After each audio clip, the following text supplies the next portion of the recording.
You are not here by accident. Something called you to this moment.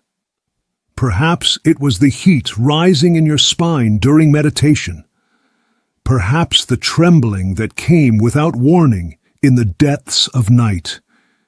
Or perhaps just a whisper, a knowing that something sleeps within you, coiled and waiting. You've been told Kundalini is a myth, a symbol, a danger. You've been sold breathing techniques and weekend workshops. You've been warned and you've been tempted. But what if the truth was far older and far more real than anything you've imagined?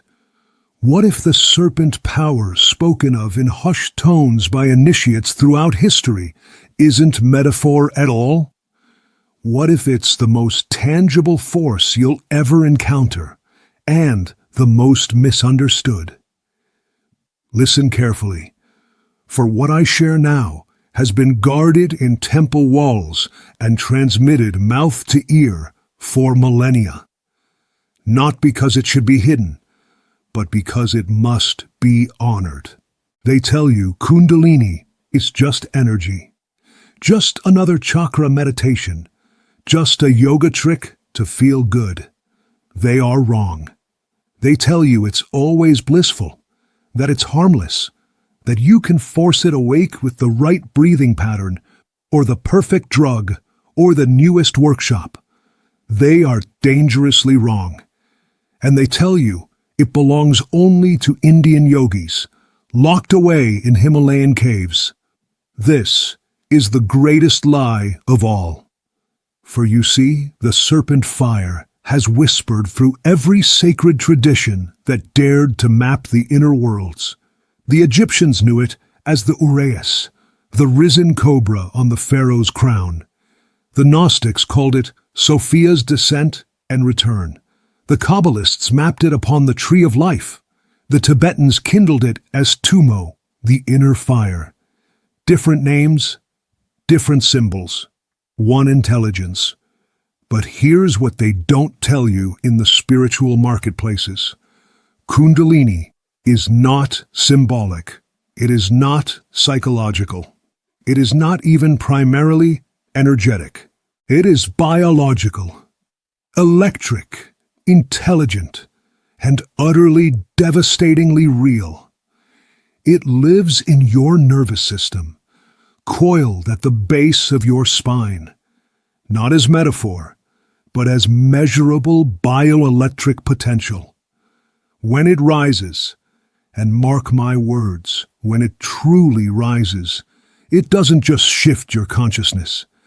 It rewires your entire being from the cellular level up. This is why so many get it wrong. They approach the sacred fire as if it were a candle flame to be lit for ambiance.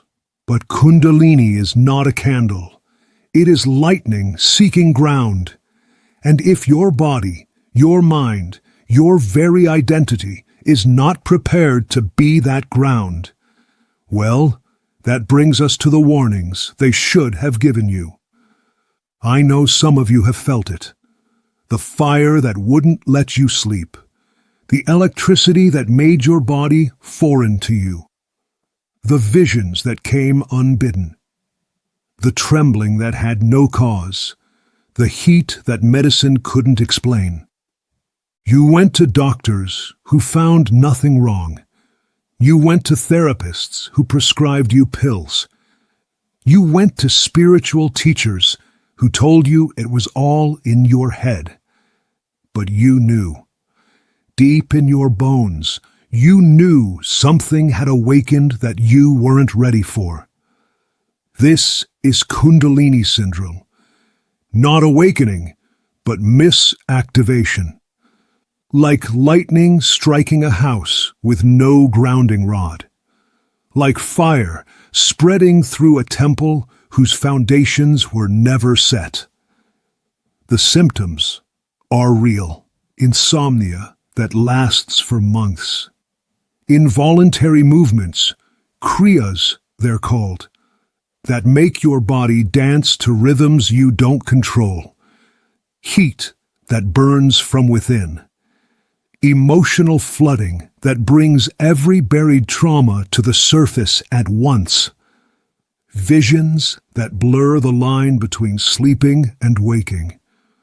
And in the worst cases, complete dissolution of identity. What the unprepared call psychosis. What the ancients called the dissolution before reformation. Why does this happen? Because modern seekers want the destination without the journey.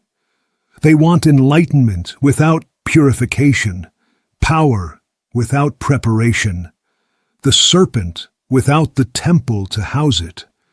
They force what should unfold. They demand what should be received. They take by will what can only be given by grace. Listen carefully. Kundalini is not your servant. It is not a tool for your ego's ambitions. It is an intelligence far older than your personality, far wiser than your wants. When you force it awake before its time, you don't gain power. You shatter the very vessel meant to contain it. This is why the ancients built entire systems of preparation, not to gatekeep, not to create hierarchy, but because they understood the temple must be built before the God arrives. So what is this force that can create saints and madmen with equal ease? First, abandon the idea that Kundalini is linear energy that simply rises up your spine. This is kindergarten understanding. Kundalini is a spiral, a double helix of creation that mirrors the very structure of your DNA. When it moves, it doesn't climb, it dances. It doesn't ascend, it circulates. It doesn't progress, it transforms. See it as a serpent, yes, but understand why. The serpent sheds its skin, dies to its old form to be reborn. This is not metaphor. This is exactly what happens to you. Kundalini is the intelligence of evolution itself, compressed and coiled at the base of your being. It is the force that grew you from a single cell to the complexity you are now. And when it awakens fully, it continues that work, evolving you from human to something more. Not better, not superior, simply more. It lives in your nervous system as measurable bioelectricity, in your cerebrospinal fluid as information, in your DNA as potential, in your consciousness as the urge to return home to something you've never left. The yogis called it Shakti, the feminine creative power of the universe. But do not mistake this for gender. Shakti is the power that births galaxies and destroys them. The force that makes your heart beat without your permission. The intelligence that heals your wounds while you sleep. When dormant, she maintains your body, your life, your basic consciousness. But when she awakens and rises to meet Shiva, pure awareness at the crown, something impossible happens. The finite realizes it is infinite. The wave remembers it is ocean. The creation merges with Creator while still remaining creation. This is not poetry.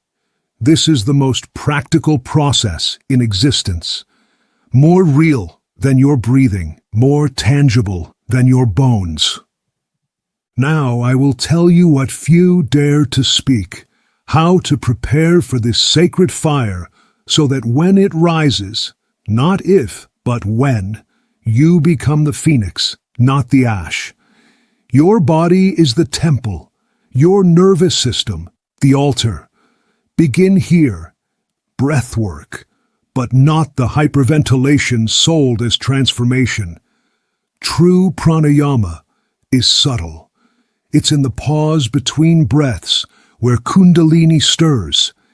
Practice kumbhaka, the retention, not to the point of strain, but to the edge of stillness. In that suspended moment, between in and out, the serpent tastes the possibility of movement. Fasting, not as punishment, but as purification. When the body isn't busy digesting, energy consolidates at the spine. Start simply, 1 day a month, then more as your body guides you. Let hunger teach you the difference between need and want. Kundalini responds to clarity, not clutter, stillness and silence. Harder than any physical practice. Can you sit without story? Can you be without becoming?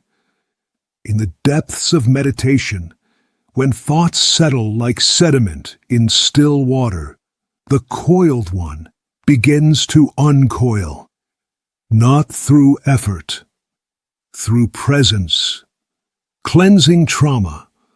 This is non-negotiable.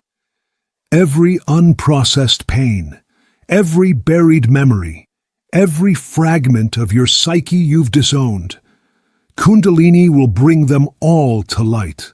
Better to meet them first in therapy, in breathwork, in conscious healing, than to have them erupted by the volcanic force of awakening. Here is where most fail before they begin. Why do you want Kundalini to awaken? For power? For bliss? For spiritual superiority? To escape your humanity? The serpent power reads your heart like an open book. It knows the difference between the ego that wants to possess and the soul that longs to remember. It rises not for those who demand, but for those who surrender. Power versus purity. Kundalini can give you abilities, siddhis they're called, visions, healing, knowing. But if you seek her for these trinkets, you'll find only the reflection of your own greed. Seek first purity of heart. Power, if it comes as a side effect of alignment, never as a goal. Humility, not self-deprecation, but accurate self-assessment. You are both nothing and everything. Dust animated by the divine. When you know your place in the cosmos, neither inflated nor diminished, the serpent recognizes a proper vessel. Devotion. To what? To truth. To love.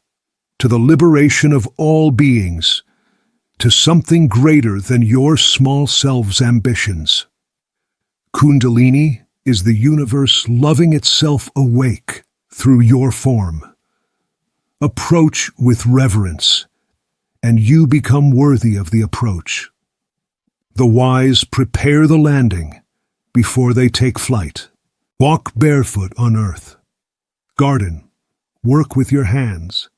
Eat root vegetables. Take salt baths. The more ethereal the energy, the more earthed must be the vessel. Those who awaken without grounding don't ascend, they dissociate. They don't transcend, they fragment. Create sacred time daily, not for awakening, but for integrating what has already stirred. Journal, dance, create art. Let the energy express through form before it overwhelms formlessness. Find those who know this path, not to compare experiences or seek validation, but to have mirrors for your transformation. The isolated mystic often becomes the madman, but held in sacred community, the same experiences birth the sage. Let me tell you what they don't write in the books. What awaits when the serpent truly rises? First comes the burning. Not metaphorical heat, actual fire in your spine. Like molten metal poured into your vertebrae. Your body becomes a crucible, and everything that cannot withstand the flame must burn. Then comes the dying. Not of your body, but of who you thought you were. Every identity, every story, every limitation you've worn like clothing, stripped away. You discover that what you called I was just a collection of memories and habits. And in that dissolution, terror. The ego doesn't go gently. The trembling comes next. Kriyas, spontaneous movements. Your body knows dances you never learned. Positions that unlock energy you didn't know was trapped. Don't resist. Don't control. Your body is wiser than your mind in these moments. Visions arise. Not hallucinations, revelations. You see the patterns behind patterns, the sacred geometry that builds reality. Past lives, or parallel lives, or the truth that all lives are one life wearing different masks. The boundaries between inner and outer dissolve like salt in ocean. Emotions flood without cause. You'll weep for the beauty of existence, rage at the pain of separation, feel ecstasy that has no object, and grief that has no story. Years of unfelt feeling demanding witness. Let them flow. The river must run clear before it can reflect heaven. And through it all, the disorientation. Who are you when everything you were is burning? What remains when all that can be shaken is shaken? This is the dark night the mystics spoke of. Not one night, but months, sometimes years of reorganization. But if you've prepared, if you've built the temple strong, then comes the dawn. Not bliss as the world understands it. Something far more profound. Reality. Unfiltered, undistorted reality. You see what is, not through the lens of what was. You become what the Buddhists call a blown-out one, extinguished of illusion, lit with truth. The phoenix rises from its own ashes. But never forget, first came the burning. Here's what no one tells you. Awakening is not the end. It's barely the beginning. When Kundalini rises fully and returns to rest, you're not done. You're newly born. And like any newborn, you must learn to walk in your new form. Emotional processing becomes your daily practice. Every interaction, every trigger, every moment of resistance, all become grist for the mill of transformation. You can't spiritual bypass anymore. The awakened energy won't let you. It demands authenticity in every cell. Shadow work intensifies. The light is brighter, so the shadows are darker. Every disowned aspect of self comes calling. The anger you spiritualized away, the sexuality you transcended past, the humanity you tried to leave behind. Integration means marrying heaven and earth within your own form. Daily life becomes the altar. No more separation between spiritual and mundane. Washing dishes becomes meditation. Making love becomes worship. Every breath, a prayer You don't have to speak. This is the real monastery. Life itself. Integration is slow. Sacred slow. Like a tree growing rings, each year adding depth to your embodiment. The Western mind wants instant transformation, but Kundalini plays by cosmic time. What takes lifetimes to build cannot be integrated in a weekend workshop. Some days you'll feel more human than ever. The cosmic consciousness fades, and you're left with bills to pay and relationships to tend. This isn't failure. This is the spiral path. Each return to the human more conscious than the last. Each cycle widening the embrace. The goal was never to escape the human. It was to divinize it, to make your very body a bridge between heaven and earth. This is integration, not transcendence, but sacred inclusion. Now, let me restore what has been fractured. Kundalini was never the property of one tradition. The serpent power has danced through every culture that dared to map the inner worlds. In ancient Egypt, they knew. The Jed pillar, the backbone of Osiris, was the spine through which the serpent climbed. The Uraeus cobra on the crown wasn't decoration. It was declaration.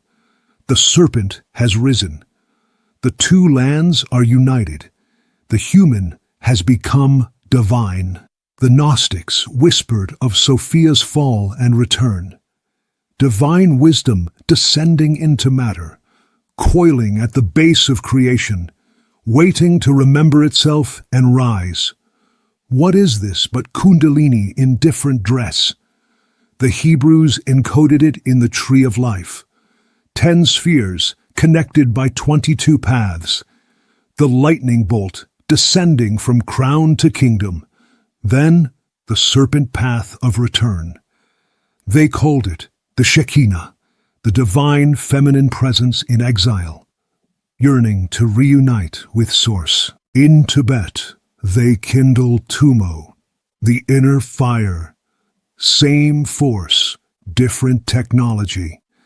Through breath and visualization, they awaken the heat that melts the frozen channels. The ice of ignorance becomes the water of wisdom. The Christians had their mysteries too. What was Pentecost but a collective Kundalini awakening? Tongues of fire descending on the apostles, speaking in languages they didn't learn.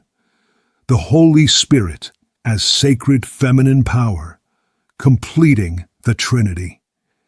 Even in the West, among the alchemists and hermeticists, the serpent crucified on the cross, the dragon eating its tail, the sacred marriage of sun and moon, all symbols pointing to the same interior process.